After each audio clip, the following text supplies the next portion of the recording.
Alright, so here we have what we covered in lesson 1-1 with translating verbal expressions to algebraic expressions. And then we also have what we started in section 1-2 with order of operations. Now I just have one example from each because I think this is something we can quickly get the hang of, but we'll go through each of them right now. We'll try to make it kind of a shorter video.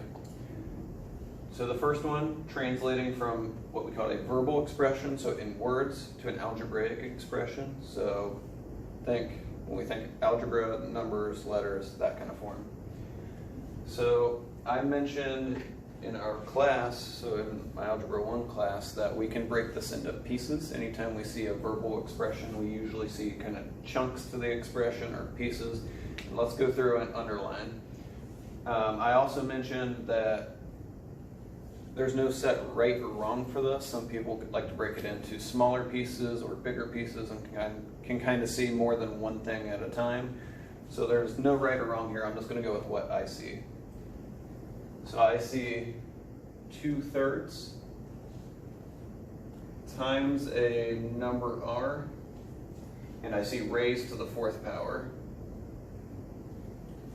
So I also suggested, when possible, and it's not always possible, to work from back to front as we build our algebraic expression. So with this, I know I'm going to have something that is raised to the power of 4. That's the raised to the 4th power part. Next, I know I have times a number, so I have to kind of pick out what these words mean. So times is a pretty easy one, it's multiplication, but you might also see multiplied by or the product of this and this, something like that. And then when we see a number, that just tells us it's a variable. And normally, well, I don't say normally, if we didn't have something specified like R, we could pick any letter we wanted to, but because they specified, we're going to stick with R, and we know that's the thing that's being raised because it says R is raised. If we had a specific unit, maybe we were measuring something length in feet or something like that, maybe I would use L or something like that. So we can be swayed in one direction, but really doesn't matter. And then finally, we have 2/3, and that's the thing that's being times multiplied by that number, so 2/3. And then this is what our expression would look like here. So that's what we did for 1-1. Now 1-2, order of operations review. We mentioned, or I'll switch colors as I switch sections. PEMDAS is kind of the acronym we normally think of. And I rate it a bit differently so that we can get this extra little bit that multiplication and division can be rewritten as each other. Same thing with addition and subtraction.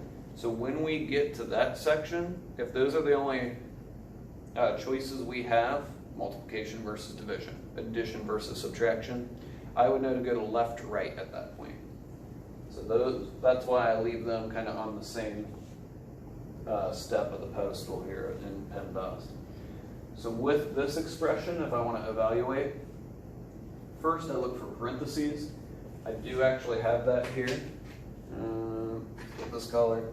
So as I start to rewrite, that's the only thing that changes. 10 minus 6 goes down to 4.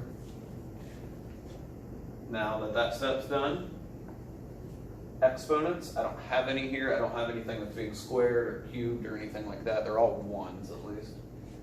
Multiplication and division. Here I have division and multiplication, so I'm going to go left to right because those are on the same step. So 4 divided by 2 is 2. I haven't touched my +5 part, that's just the same. And then I still have that 4 there. So now I can do the multiplication.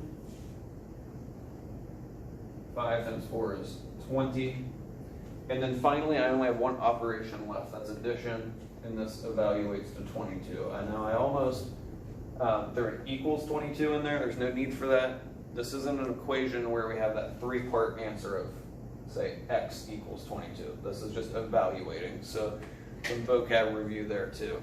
All right, hopefully this helped. Like I said, this is 1-1, translating from verbal to algebraic expressions, and this is evaluating expressions using order of operations in our acronym PEMDAS for parentheses, exponents, multiplication, division, addition, subtraction.